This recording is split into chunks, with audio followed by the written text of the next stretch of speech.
സുഗമോ ദേവി സീരിയലിൻ്റെ ഏറ്റവും പുതിയ പ്രൊമോ റിവ്യൂയിലേക്ക് എല്ലാ കൂട്ടുകാർക്കും സ്വാഗതം. അങ്ങനെ എന്തൊക്കെ പറഞ്ഞാലും നമ്മുടെ ഋഷി ജീവനോടെ ഉണ്ടെന്നുള്ള കാര്യം ഇതുവരെയും അരുന്ധതി മേഡത്തിന് അറിയില്ല. എങ്ങനെയെങ്കിലും നമ്മുടെ പ്രഭാവതിയും കുടുംബത്തെയും തകർക്കുക എന്ന ഉദ്ദേശത്തോടെ കച്ചകെട്ടി ഇറങ്ങിയ ഋഷിക്ക് കിട്ടാവുന്നതിൽ ഏറ്റവും വലിയ കൂട്ടാളികളെയാണ് ഇപ്പോൾ കിട്ടിയിരിക്കുന്നത്, കെവിനും ഇസബെല്ലയും. അവരാണെങ്കിൽ ഋഷിയുടെ ആ ഒരു പ്രതികാരത്തിന് കട്ട സപ്പോർട്ടായിട്ട് കൂടെ നിൽക്കുന്നുണ്ട്. ആ സമയത്ത് പോലും ജീവനോടെ ഉണ്ടെന്നുള്ള കാര്യം അമ്മയെപ്പോലും അറിയിക്കുന്നില്ല. കാരണം അമ്മയെ അറിയിച്ചു കഴിഞ്ഞാൽ അധികം താമസിക്കാത്ത ശത്രുക്കളും എല്ലാ കാര്യങ്ങളും മനസ്സിലാക്കും എന്ന് കരുതിയിട്ടാണ് ആരുടെ ഒന്നും പറയാത്തത്. കേസ് കൊടുത്തിട്ടും തൻ്റെ മകനെ പറ്റി യാതൊരു വിവരവും കിട്ടാത്ത ആ ഒരു സാഹചര്യത്തിൽ നമ്മുടെ അരുന്ധതിയാണെങ്കിൽ ക്ഷേത്രങ്ങൾ മൊത്തം പൂജയും മന്ത്രമൊക്കെ നടക്കുവാണ്.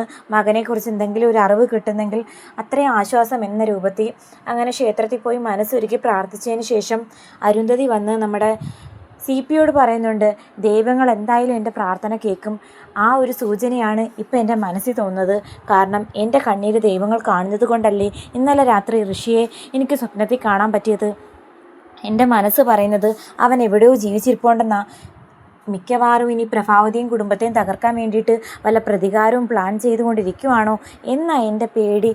അവൻ അങ്ങനൊരു സ്വഭാവം ഉണ്ടല്ലോ. പലതവണ പ്രഭാവതിയും കുടുംബത്തെയും തകർക്കാൻ ശ്രമിച്ചിട്ടും നടക്കാത്തതിൻ്റെ എല്ലാ വിരോധവും അവനുണ്ട്. അതിന് വേണ്ടിയിട്ട് ഇനി അവൻ എന്തെങ്കിലും പ്ലാൻ ചെയ്യാൻ പോയിരിക്കുവാണോ എന്നെനിക്ക് സംശയമുണ്ടെന്നൊക്കെ പറയുമ്പോൾ മേഡം വിഷമിക്കേണ്ട, അധികം താമസിക്കാതെ നമുക്ക് ഋഷിയെ കണ്ടുപിടിക്കാനാകും. അവന് യാതൊരു ആപത്തും സംഭവിച്ചിട്ടില്ലെന്ന് തന്നെ വിശ്വസിക്കാം. ആ ത്യാഗരാജനും നമ്മുടെ ആൾക്കാരും ഒക്കെ അന്വേഷിക്കുന്നുണ്ടെന്ന് പറയുമ്പോൾ ത്യാഗരാജനെ കണക്കാക്കേണ്ട. ത്യാഗരാജനെ കൊണ്ട് ഒന്നിനും കൊള്ളില്ല. അവൻ കുറേ കാശ് പറ്റിക്കുന്നതല്ലാതെ അവനെയും കൊണ്ട് യാതൊരു ഉപകാരവും ഇല്ലെന്നൊക്കെ പറഞ്ഞു നിൽക്കുന്നു. അതേസമയം ഇസബെല്ലയാണെങ്കിൽ നന്ദനെ വിളിക്കുന്നുണ്ട്. അങ്ങനെ നന്ദനെ വിളിച്ചത് പ്രകാരം ഇസബെല്ലയെ കാണാനായിട്ട് നന്ദൻ പോകുന്നു. ആ സമയത്ത് ദേവി വന്ന് ചോദിക്കുന്നുണ്ട്, നന്ദു ഇപ്പോൾ എങ്ങോട്ടേക്കാണ് പോകുന്നത്? എന്നെ കെവിൻ വിളിച്ചിട്ടുണ്ട്, അപ്പം അത്യാവശ്യമായിട്ട് കെവിനെ കാണാൻ പോകുകയാണെന്ന് പറയുമ്പോൾ അതിന് മുമ്പിട്ട് തന്നെ നമ്മുടെ ദേവിയാണെങ്കിൽ നന്ദൻ ഫോൺ എടുത്ത് നോക്കിയിട്ട് മനസ്സിലാകുന്നുണ്ടായിരുന്നു ഇത് നമ്മുടെ ഇസബെല്ലയാണ് വിളിച്ചിരിക്കുന്നത്. ഇസബെല്ലയെ കാണാൻ വേണ്ടിയിട്ടാണ് ഇപ്പോൾ നന്ദു പോകുന്നതെന്നുള്ള കാര്യം മനസ്സിലാക്കിയിട്ട് കെവിൻ്റെ പേര് ഇപ്പോൾ ഇസബെല്ലയിൽ നിന്നാണ് സേവ് ചെയ്തിരിക്കുന്നത്. എന്തായാലും എൻ്റെ ജീവിതം തകർത്തുകൊണ്ട് അങ്ങനെ ഇസബെല്ലയെ ഞാൻ അനുവദിക്കില്ല എന്നൊക്കെ പറഞ്ഞ് തടഞ്ഞു നിർത്താൻ നോക്കുന്ന സമയത്ത് നന്ദു ആണെങ്കിൽ ദേവിയോട് ഭയങ്കരമായിട്ട് ചൂടാവുന്നു. ദേവി, നീ എന്തൊക്കെയായി പറയുന്നത്? ചുമ്മാ അനാവശ്യമൊന്നും പറയരുത്. അനാവശ്യമൊന്നുമല്ല, കുറേ നാളായിട്ട് എനിക്കെല്ലാം മനസ്സിലാകുന്നുണ്ട്. ഇപ്പം അമ്മയും കൂടി നന്ദന് സപ്പോർട്ടല്ലേ. എന്തൊക്കെ പറഞ്ഞാലും ഇസബെല്ല ആൾ ശരിയല്ല. കാരണം ഒരു ഭാര്യയായിരിക്കെ എൻ്റെ മുമ്പിൽ വെച്ച് തന്നെ നന്ദുവിനോട് ഇങ്ങനെയൊക്കെ കെട്ടിപ്പിടിക്കുകയും സംസാരിക്കുകയൊക്കെ ചെയ്യുന്നത് കാണുമ്പോൾ എനിക്കൊന്നും മനസ്സിലാകുന്നില്ലെന്ന് വിചാരിക്കേണ്ട. ഞാനും ഋഷിയും തമ്മിൽ എന്തോ അവിഹിത ബന്ധമാണെന്നും പറഞ്ഞുകൊണ്ട് നന്ദു എന്തൊക്കെ പ്രശ്നം ഉണ്ടാക്കി എന്നുള്ള കാര്യം ഓർമ്മയുണ്ടോ? അതുപോലെ തന്നെ ഇപ്പോൾ ഇസബെല്ലയായിട്ട് ഓവർ അടുപ്പം കാണിക്കുന്ന കാണുമ്പോഴേ എനിക്കും സംശയം ഉണ്ടാകുന്നതിന് എന്നെ കുറ്റം പറഞ്ഞിട്ട് കാര്യമൊന്നുമില്ല. ഇപ്പോൾ സ്വഭാവത്തിലും പെരുമാറ്റത്തിലും ഒക്കെ ഒരുപാട് മാറ്റമുണ്ട്. ഇന്ന് കെവിൻ്റെ നന്ദുവിനെ കണ്ടുവോ, ബിസിനസ് ഏറ്റെടുത്ത് നടത്താൻ തുടങ്ങിയോ, അന്നു മുതൽ നന്ദൻ്റെ സ്വഭാവം ആളാകെ മാറി. ഇപ്പം മദ്യപിക്കാനും തുടങ്ങിയല്ലേ. എനിക്ക് സങ്കടം പറയാൻ ഈ വീട്ടിൽ മറ്റാരുമില്ല. നന്ദു അമ്മയെ നിർബന്ധിച്ചത് കാരണം KK നായരുടെ പ്രൊജക്റ്റ് ഒപ്പിട്ട് കൊടുത്തതിൻ്റെ പേരിൽ അച്ഛനാണെങ്കിൽ ഇപ്പോൾ പഴയതുപോലെ എൻ്റെ കൂടെ മിണ്ടത്തോ സംസാരിക്കത്തോ ഒന്നുമില്ല. MLA ആയിരിക്കെ പല കാര്യങ്ങളിലും എനിക്ക് പല ഡൗട്ടുകളും ഉണ്ട്. അതുപോലും ഷെയർ ചെയ്യാൻ എനിക്ക് ആരുമില്ലാത്ത അവസ്ഥയാണ്. വീട്ടിലും ആരുമില്ല.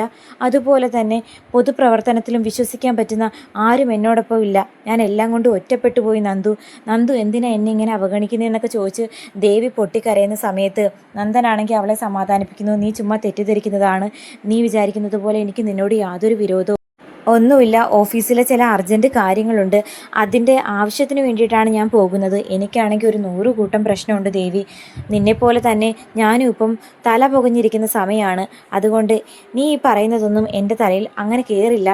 നീ ഒന്ന് മാറി നിൽക്കുക. എനിക്ക് അത്യാവശ്യമായിട്ട് കെവിനെ ഇസബെല്ലയും കണ്ടേ പറ്റൂ എന്ന് പറഞ്ഞ് പോകാൻ നോക്കുന്ന ആ സമയത്ത് അപ്പം ദേവി ചോദിക്കുന്നുണ്ട്, എന്താ കാര്യമെന്നെങ്കിലും എനിക്ക് അറിഞ്ഞേ പറ്റൂ. കാരണം ഞാൻ അറിയാത്ത പല കാര്യങ്ങളും നന്ദൻ്റെ മനസ്സിലുണ്ടെന്ന് എനിക്കറിയാം. കെവിനും ഇസബെല്ലയും അമ്മയ്ക്കും നന്ദുവിനും മാത്രം അറിയാം ഒരു രഹസ്യം നിങ്ങളുടെ മനസ്സിലില്ലേ? സത്യം പറ നന്ദു. അത് കേട്ട് നന്ദനാണെങ്കിൽ ആകെ ഷോക്കായി നിൽക്കുന്നുണ്ട്. അതേസമയം പ്രഭാവതിയാണെങ്കിൽ അങ്ങോട്ടേക്ക് വരുന്നു. എന്താ മോനെ, എന്താ പ്രശ്നമെന്ന് ചോദിക്കുമ്പം എന്നെ അത്യാവശ്യമായിട്ട് ഇസബെല്ല ഒന്ന് കാണണമെന്ന് പറഞ്ഞ് വിളിച്ചമ്മ. പക്ഷെ ഞാൻ പോകാൻ നേരത്ത് ദേവിക്ക് എന്തൊക്കെയോ ചില സംശയങ്ങൾ. എന്താ മോളെ, എന്താ പ്രശ്നമെന്ന് ചോദിക്കുമ്പം ഒന്നുമില്ലമ്മ. എന്തായാലും നന്ദുവിൻ്റെ പെരുമാറ്റത്തിലും സ്വഭാവത്തിലും അടുത്തിടെയായിട്ട് ഒരുപാട് മാറ്റമുണ്ട്. അതിൻ്റെ കാരണം എന്താണെന്ന് ഞാൻ ചോദിക്കുമായിരുന്നു എന്ന് പറയുമ്പോൾ മോള് വിചാരിക്കുന്നത് പോലെ ഒന്നുമില്ല. നന്ദൻ ഓഫീസിലെ ചില അത്യാവശ്യ കാര്യങ്ങളുമായി ബന്ധപ്പെട്ടാണെന്ന് ചോദിക്കുമ്പം ദേവി ചോദിക്കുന്നു, അമ്മയ്ക്ക് എല്ലാ കാര്യങ്ങളും അറിയാമല്ലേ?